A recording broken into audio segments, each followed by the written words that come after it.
YouTube, it's Chelsea with the Story, and we're going to watch a Fat Files today. This one is the FEMA of Texas, HEB, the grocery store.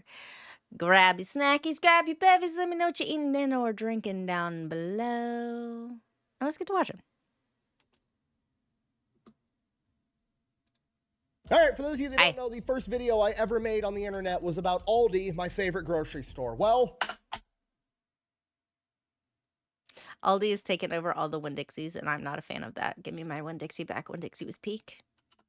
They've been dethroned. Today we're talking about HEB. It is a grocery store that pretty much only exists inside of the state of Texas. Everybody thinks HEB stands for Here Everything's Better, but it actually stands for Howard Edward Butt. Despite operating in only one state, it is the 5th largest privately owned company in the entire United States. Winn-Dixie is a southern grocery store owned by SC Grocer. SC Grocer went bankrupt and sold out to the parent company of Aldi. Aldi is now switching all of the Winn-Dixie grocery stores into Aldi's. But it's just a southern grocery store. A lot of things were very affordably priced. They had a lot of interesting things. They had the best, I don't give a shit, rotisserie chickens, like cooked rotisserie chickens. I have had everyone's rotisserie chickens. Theirs was the best. I don't care, at least for me. They also sold like snow crab legs and big like Ziploc pouches by the pound that you could just easily go buy, and not a lot of places do that, and they were very affordably priced. They were great. I fucking loved them. They also have some of my favorite barbecue sauce. That is just the SC Grocer brand barbecue sauce. I really like the way that was flavored, whatever, I guess. I love whatever. Winn-Dixie, they're basically gone now. I'm very mad about it. States generating tens of billions of dollars in revenue, and it is affectionately dubbed the FEMA of Texas. And we're gonna get into all of it right after word from our sponsor. Delete me. Why do you have a commie gun? Well, Brandon's the AK guy. I thought I could be the AK girl. Okay, why? Well, apparently we look alike. You guys do not look alike. No. Okay. Wait. No, Brandon, you're not allowed to shave your beard ever, especially if I'm drunk. I'll see you sexy YouTube mother lovers next time. Don't say it like that. Okay. All right, here's the deal. Super simple, straightforward business model. You give them money, they turn around and make sure the data brokers on the internet aren't selling your personal information. What does that even mean? Okay, here's the entire internet and every free service on the planet inside of a nutshell, okay? There's a saying, if you're not paying for the product, you are the product. What that means is pretty much anything on the internet that you use, that's a service, whether that be Google, Facebook, Instagram, Snapchat, all of it, okay? It's all an app, so one of two things is happening. They're either gonna feed you ads, and that's how that company makes money since their service is free, or they're going to collect your personal information, then turn around and sell it to data brokers on the internet, and then they're going to turn around and sell it to whoever buys it, and next thing you know, you're getting 17,000 robocalls every single day. And that's I am getting so many text messages about people wanting to buy my house or some shit, and I'm so tired of it. where Delete Me comes in. They will look through all the major data brokers and find the ones that are selling your personal information and submit opt-out requests on your behalf, and then they are legally obligated to comply. And then they'll continue to monitor these data brokers, and if they get your information again, Delete Me will submit an opt-out request again. Basically, you're paying Delete Me to get rid of all the downsides of all of the free stuff on the internet, which I think is absolutely worth it. If you want to check them out, I'll have a link and a discount code down below. Let's get back to the video. All right, here's the deal. I have been asked thousands of times to do a video about HEB. I have experience with HEB. For those of you that don't know, I have a podcast down in San Antonio, Texas. I fly down there every month to film episodes with my co-hosts, Brandon, Cody, and Eli, so I have some HEB. Where does he live? Where does he live?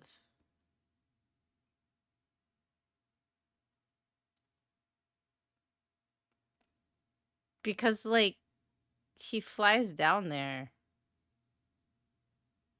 every month. That's crazy. Experience. Iowa? I've been to the grocery Okay. store multiple times. There's nothing. I've asked this question before because of, like, how he talks. But, like, I have asked this question. Crazy. I Anyway. have some HEB experience. I've been to the grocery store multiple times. There's nothing overwhelmingly special about it from an outsider looking in. You go in, it's a nice grocery store. It's big, it's cool. They have good food, but they don't appear to be doing anything different than any other major chain grocery store. And then I found out on my last trip to Texas, they are in fact way different. About 30 minutes from where we film our podcast is Kerr County, Texas. They were hit with massive flash flooding. It destroyed homes, buildings, infrastructure. It wiped out an entire fire station. People were hurt, people were killed. It was a complete disaster and very unfortunate situation. Clint Sanders, the guy that runs Was this recent? Hold on. 13 days ago. Yep. Okay, yeah.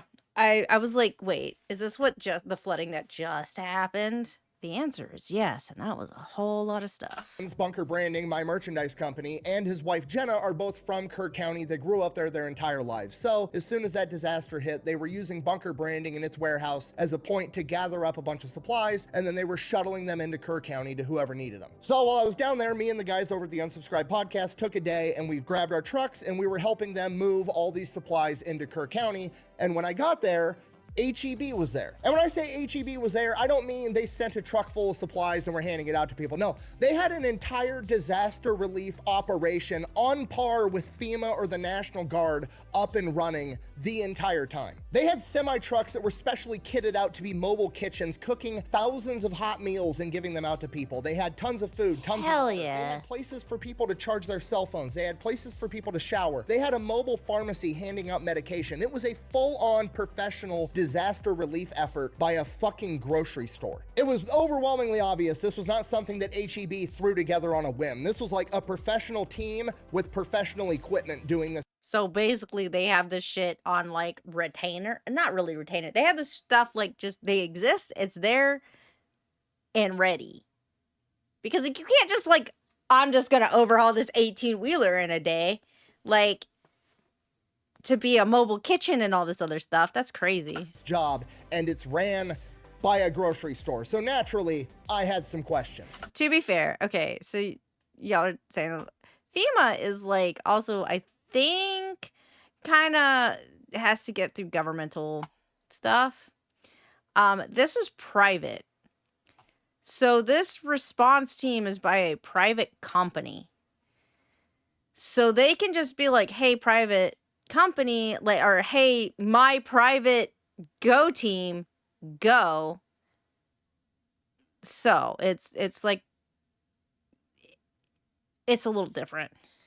So I started asking the people around, and that's when I find out that, you know, they all love HEB. They're literally nicknamed the FEMA of Texas, and HEB responds to natural disasters in Texas and the surrounding area, usually faster than the United States government does. And that's great. That's awesome. They're doing fantastic things, but my business brain is like, how in the fuck is that possible? Because I know that grocery stores are one of the most cutthroat, razor-thin margin industries that you could possibly operate in. Hy-Vee, for example, which is like the major chain grocery store in the Midwest, operates on a 1% profit margin. For every dollar they sell, they make 1 penny. So how on earth is HEB making so much money selling groceries that they're able to basically fund their own version of FEMA and do all this charity work? Clearly, they're doing something different than everybody else, and I was determined to figure out what it was, so let's take it from the top. All right, our story begins in the early 1900s with the parents of HEB, Howard Edward Butt, Charles, and Florence. Originally, the family was living in Memphis, Tennessee, and Charles was a pharmacist, and then at some point he developed tuberculosis, so they decided they were gonna move the family down to Kerrville, Texas, hoping that the drier climate would help with this condition. And Charles, with tuberculosis, was no longer able to work as a pharmacist, so Florence decided to step up, and she decided she was gonna support the family by opening a grocery store on the first level. I'm gonna tell you right now,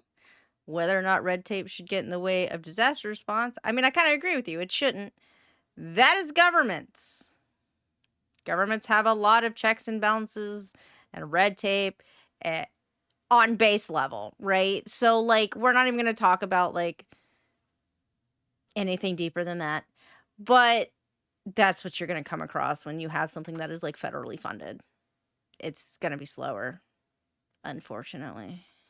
Level of their 2-story house. They were going to live upstairs. They were going to run the grocery store on the first floor. And that opened in 1905. Now, in the early 1900s, grocery stores were a lot different than they are today, right? People didn't have cars usually, so people couldn't come by and pick up a bunch of groceries and drive them home. So grocery stores usually functioned as you would either call in or you would go in, you'd place an order. The people working at the grocery store would assemble your order, and then they would deliver it to your house for you. And that is what their 3 sons, Charles, Howard, and Edward, all did kid at a very young age, literally going around town delivering groceries out of a baby carriage and a little red wagon. It was just like, dad's out, the entire family is stepping up to make this thing work. This goes on pretty much their entire childhood. They grow up, all the boys go off to fight in war. They come back from World War I, and one of their 3 sons, Howard, takes over the grocery store and retires his mother, Florence. So Howard's running the show now, and by 1922, he has a stroke of genius. He sees the writing on the wall. Automobiles are becoming more and more prevalent, and hey, people would probably be willing to come pick up their own groceries and pick them out themselves. So he changes the entire function of the grocery store and is really one of the early adopters of what is a modern grocery store. He changes the name of the grocery store to CC Butt Grocery, CC standing for cash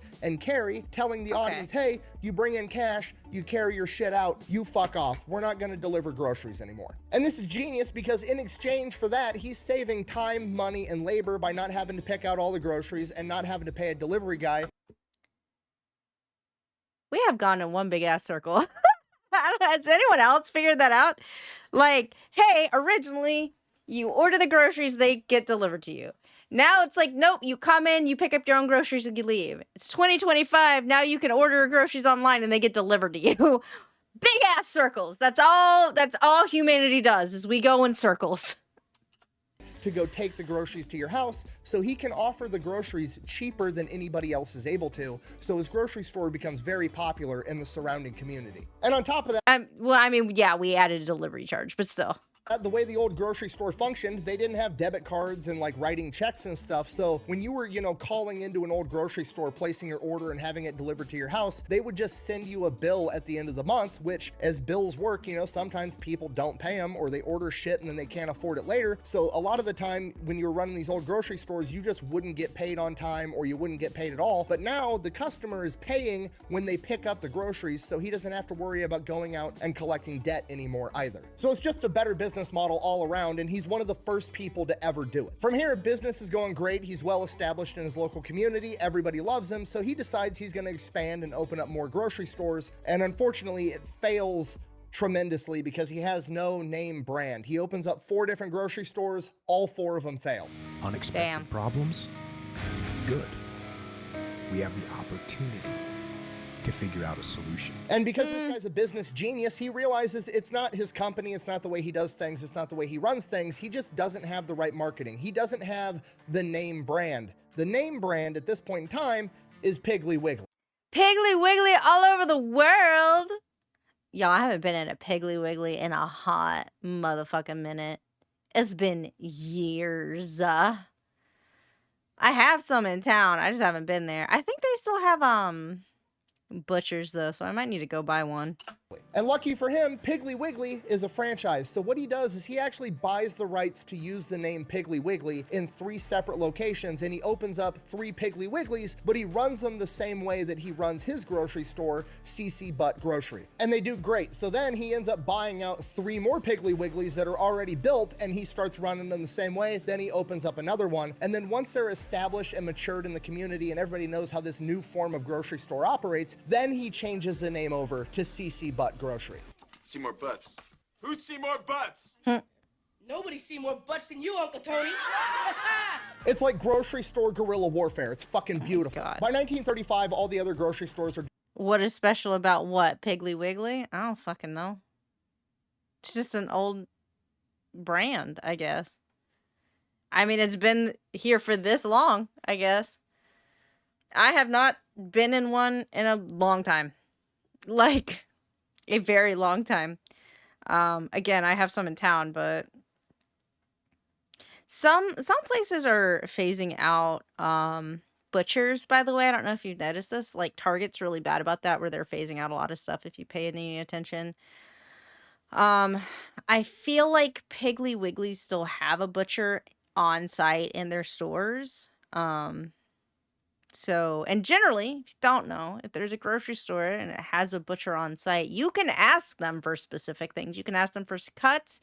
You can ask them for, hey, if you have this, could you cut it like this, like that kind of stuff. Yeah, I feel like butchers are dying off. There's some like butcher only shops, I guess, around. But I feel like they're kind of dying off, which kind of sucks. Doing the same thing he was originally doing, so that wasn't really special anymore. So he renames the grocery stores again from Cash and Carry because it's no longer needed. It's just obviously implied at this point. So he renames it H.E. Butt, Howard Edward Butt Grocery. What? So he Sorry. renames it One of several loads. Harlingen Cannery merchandise. HEB for opening. Cool. Look at this old truck. Neat looking. H.E. Butt, Howard Edward Butt Grocery. Hilarious. I'm trying so hard not to make fun of their last name, but he keeps picking the worst possible name possible. C-Butt, He-Butt, just, yeah. But so from here, Howard continues expanding. He's got the grocery business dialed in. He knows how to run a successful grocery store. So he's got two options. He can just keep expanding and keep doing what everybody else is doing, or he can keep innovating, and he chooses to keep innovating. All the other grocery stores at this point in time are basically just a middleman, right? They buy products from these big manufacturers, and then they mark them up and they sell them. They take their profit, they call it a day. But Howard decides he's going to be one of the first grocery stores to ever start vertically integrating. He's going to be one of the Vertical integration is a business strategy. Let me try that again. Vertical integration is a business strategy where a company takes control of multiple stages of its production or distribution process, effectively becoming its own supplier or distributor. This is where you get store brand things, I bet. first to start offering a store brand product. There it is. So he opens up a bakery, he opens up a canning facility, he starts making some of the products that he's gonna sell inside of his stores. Now, this in itself isn't that revolutionary because other companies have done this before, but Howard takes it a step further, and what he ends up doing is he submits everything to blind taste testing against the big name brands. He doesn't want the HEB knockoff product to be a knockoff product. He wants it to be just as good, if not better. So his brand is actually premium and he's still able to sell it cheaper. This obviously works out great, so he just keeps expanding, opening more grocery stores, more vertically integrated things. He's running his own warehouses, everything. And then in the 1930s, one of his warehouses gets wiped out by a hurricane. And unlike everybody else affected by this hurricane, Howard decides he's gonna keep his grocery stores open, and he's actually gonna get involved with the disaster relief, starting the company tradition of helping with natural disasters inside of Texas. Fast forward to World War II, Howard is now basically a major food manufacturer as well, so he uses his canning facilities and bakeries and everything else to help with the war effort, getting food to the front lines. Then World War II ends, Howard renames the company from H.E. Butt to just what we know today as H.E.B., and he becomes one of the first grocery stores to invest in a frozen food section. And this is one of those things that doesn't... I love frozen food section. Why do I love frozen food section? Because that's where a lot of the food I eat lives. Because I'm lazy and it's easy. Seem like a big deal. It seems like something fairly obvious, but right at the end of World War II was when mass refrigeration really started to come out. People started to have freezers in their homes, so being one of the only places where you could go and buy a tub of ice cream and bring it back home was a humongous fucking deal. When the fuck did we get ice cream? I cannot stress to you enough how insanely popular ice cream was in the years leading up to, during, and right after World War II. It's one of those things that kind of flies under the radar, but have you ever noticed with like senior citizens today that there's a humongous ice cream culture? Like they all love having ice cream with dinner. They all had like ice cream socials back in the day. It's all because of history, right? Because during Prohibition in the 1930s, all these bars basically woke up one morning and the government said, hey, guess what? You can't sell booze anymore, which is the only product that you were selling. So bars all over the country overnight basically had to turn themselves into soda shops and ice cream parlors. And those soda shops and ice cream parlors are what filled the social void that bars left behind. So, and in the basements where you get the liquor. You know? Ice cream became incredibly popular. And now one of the only places that you can go buy it in bulk in the entire United States is a grocery store in Texas called H.E.B. From here, he continues to dominate the Texas market, expanding like wildfire. Funny enough, I have some Bluebell chocolate ice cream in my fridge right now. I haven't been eating it a lot, but it's there in case I want it. He tries to go out into other states, but after a couple of years, they close those grocery stores down and decide they're just going to stay inside of the state of Texas. They decide rather than expanding HEB all over the country, they're just going to completely dominate the grocery industry at every level inside of their home state. And what I mean by that is everybody knows when it comes to grocery stores, you've kind of got your tiers of grocery stores, right? You've got your like lower income budget grocery stores where there's a lot of off-brand products, but everything's significantly cheaper. Then you've got your like legitimate grocery stores, which is kind of like what HEB or Hy-Vee or Safeway is. And then you've got your big department stores like Walmart that sell a bunch of shit and groceries. HEB is like, fuck it, we're gonna be all three all over the entire state of Texas. So they open up HEB Plus, which is like a Walmart type store. Then they have their normal HEB. Then they have Joe V's Smart Shop, which is their discount low income grocery store. And then they have HEB Central Market, which is like your upscale farmers market, fancy bougie grocery store. So they're selling groceries to absolutely everybody. And this is absolutely genius. Can I be honest with you? I do not care for the bougie grocery stores, like Fresh Market and stuff. I'm not a fan of them. I will go specifically to their butcher department, like their meat department, occasionally. It's fucking rare, right? It has to be like special time. I'm gonna go over there, and it's very rare. And I haven't been in over a year because or like maybe I'll go and get like a sweet from there. I don't care for those places. Just give me a regular ass grocery store. Like, I don't need your artisan bullshit. I'm gonna be honest with you. I just want some regular ass peanut butter, my dude. Or like, I just, you know, I'm just here for roast and some gravy. I don't need all the rest of the shit. Jesus. Because when you start running a business across state lines, all the rules change, right? Now, if you're operating in 50 states, that's 50 states with 50 different laws. Also, maybe it's because I'm from the fucking South, right? So, like, I don't need your artisan bullshit, okay? I want, you know, your grandma's cooking. Like, I want to go to my southern grocery store where there's a little old lady that's making cakes over there or whatever. Like, you know? Like, I'm happy you got, like, chefs or some shit. I'm gonna go hang out with the little old lady that occasionally they have a wood smoker in the front and they make ribs. Like, I don't know what you want from me, okay? And you've got to You want my money, but still.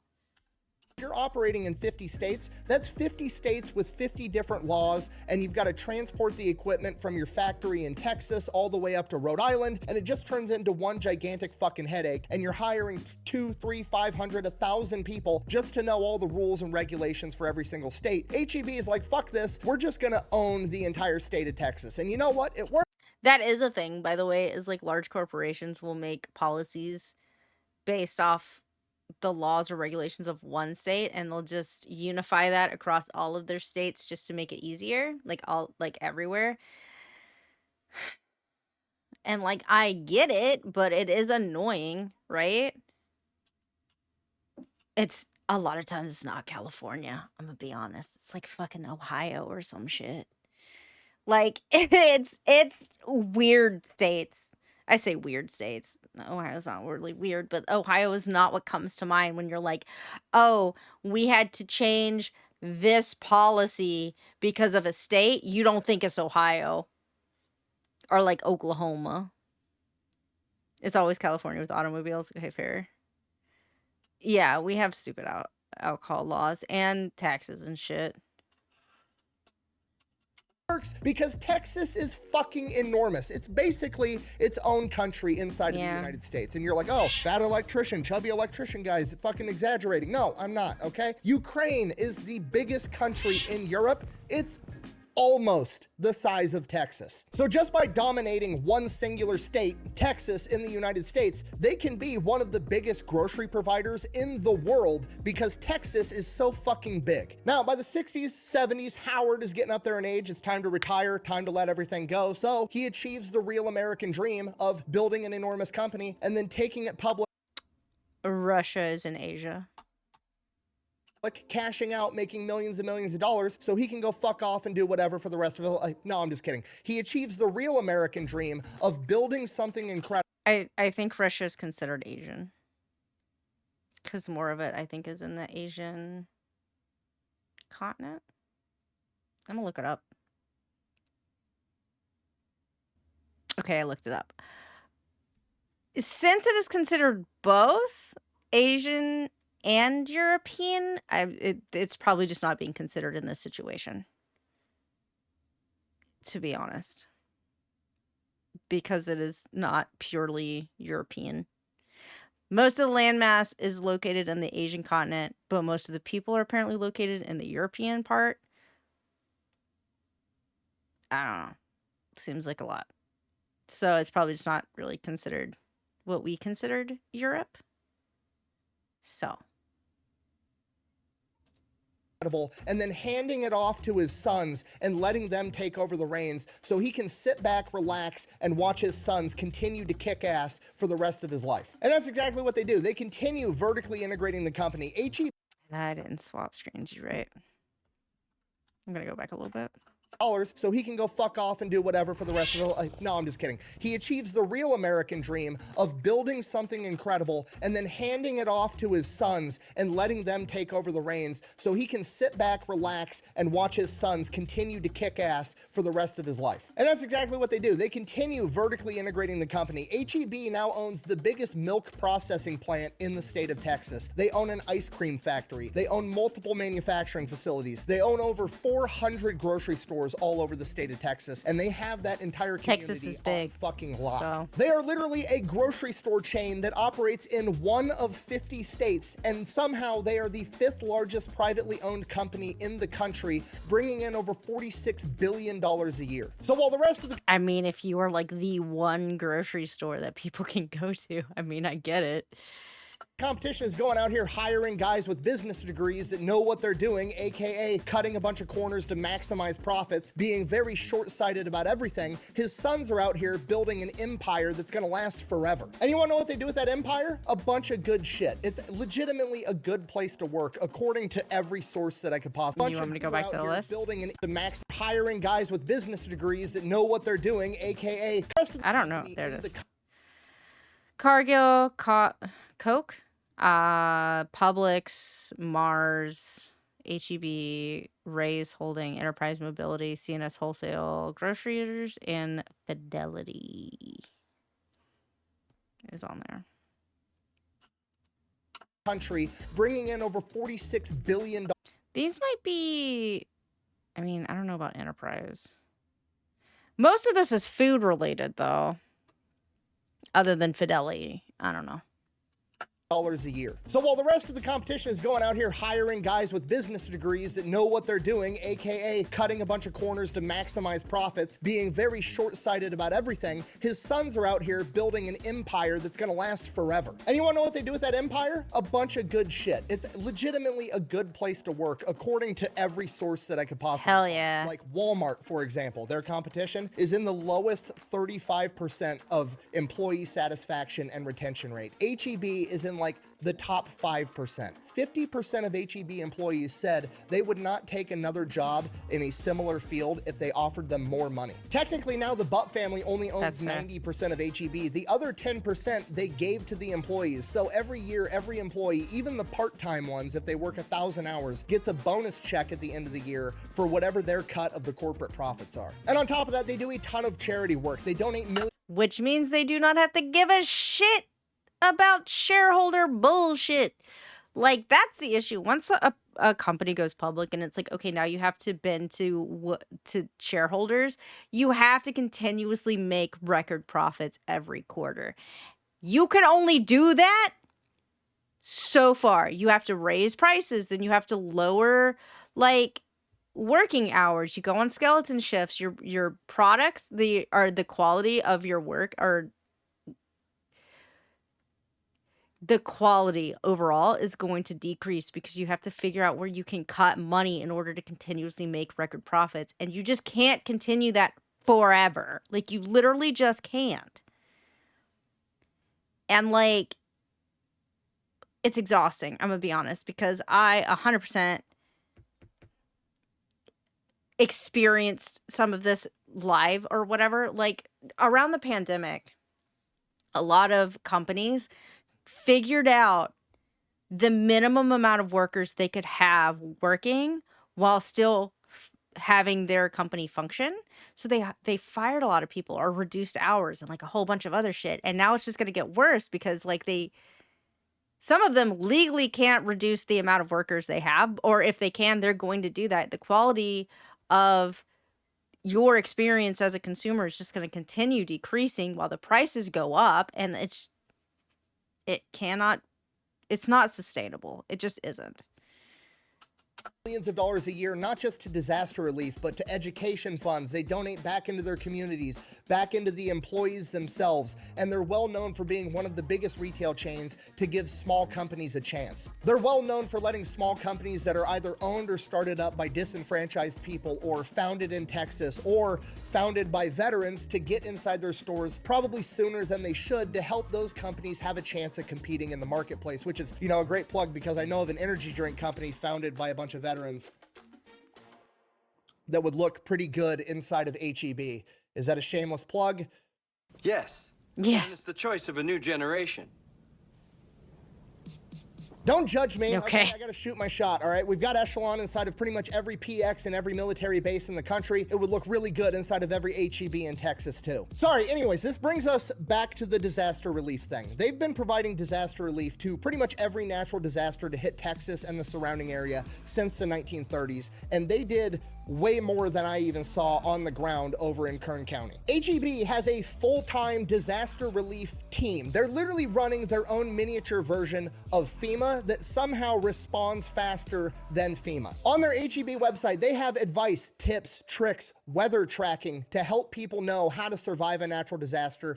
That's because Texas keeps getting pounded by natural disasters. And their infrastructure is kind of shaken by it. No offense to all of y'all in Texas. Y'all struggling. I get it. Did I just fucking mute this? What did I do? How did I do that? What button does that?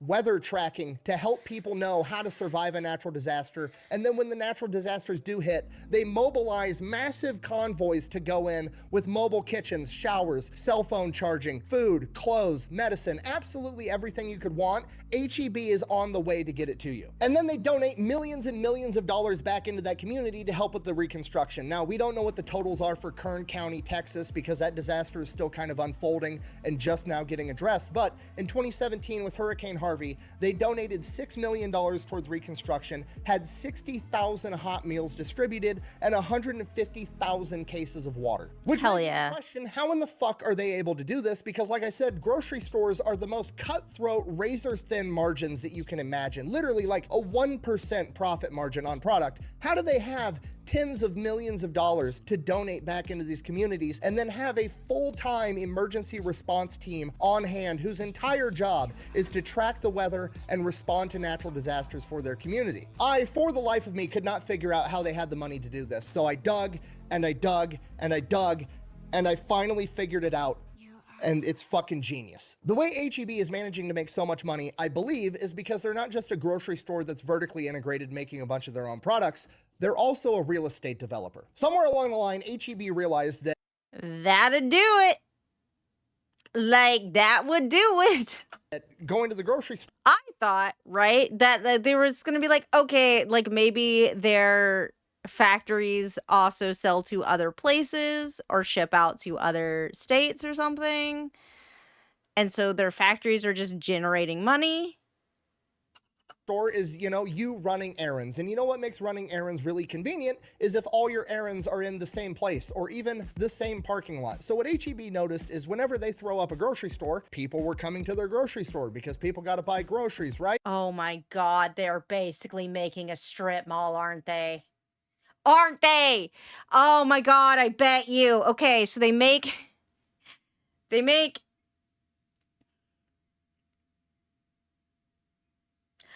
thinking about it, I don't think I have ever been into a grocery store that has not got stores on either side of that grocery store.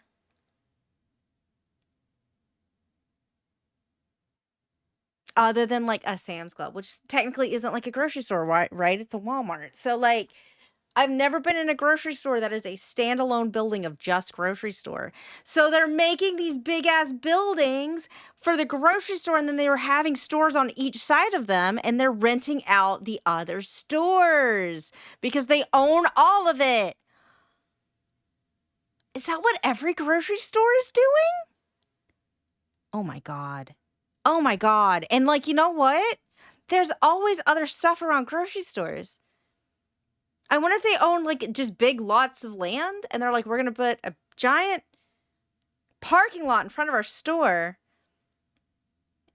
and we could build we can like rent land for you to build other buildings on our lot of land, or we'll build other buildings on our lot of land around our parking lot. Oh my God. So then other businesses would buy up all the lots next to them and throw up their company and basically use that as the excuse of like, okay, well, I'm going to get more business now because people are going to come buy groceries, and then I'm right next to where the groceries are, so they're just going to pick me out of convenience. So HEB, realizing this, said, you know what, fuck it. When I'm going to open up a grocery store, I'm going to buy 10 times more land than I need, and I'm going to develop the entire area. We're not just there it a is. grocery store. We're going to build the strip mall attached to it, right? So you're I knew it. That's what it is. They're building the fucking strip mall. Oh my God. That's genius, actually. That's amazing. We're going to come into our one gigantic parking lot where there's HEB and then there's 20 other stores on each side, and we're going to build those buildings, and then we're either going to sell them or we're going to lease them out to those companies because we're increasing that property value just by existing there. And we're going to... No, there was one grocery store that was a standalone grocery store and it doesn't exist anymore. I'm not going to name it because I don't want to dox myself because I don't know if they exist in other places, but it doesn't exist anymore. The building was sold out and is now something else. The building was sold and is now something else. So I have been in one grocery store that was a standalone building grocery store. Oh my God. We're going to make a bunch of money when we do it. You smell that? What is that? A cologne? No. Opportunity. No. Money.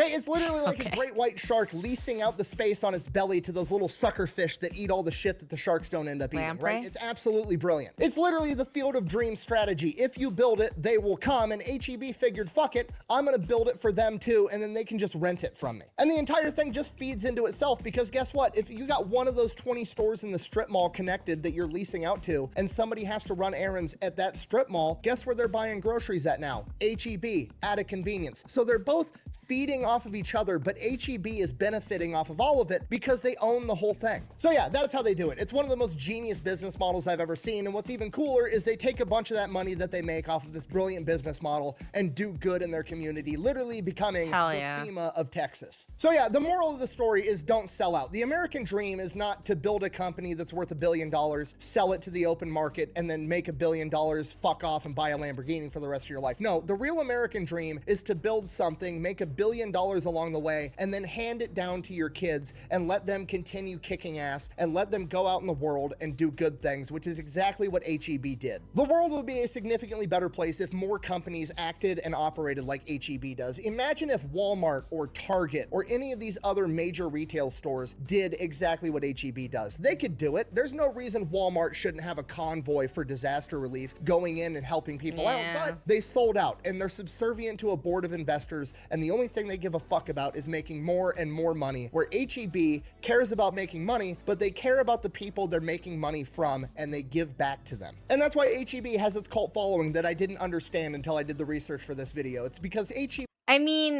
is set up in such a way that you will absolutely have people that are ride or die for HEB, that are like 100% like, I am loyal to this brand, this company, or whatever, because this brand, this company is looking out for me in some way, shape, or form.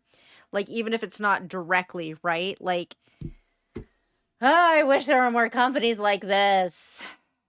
I do wish there were more companies like this.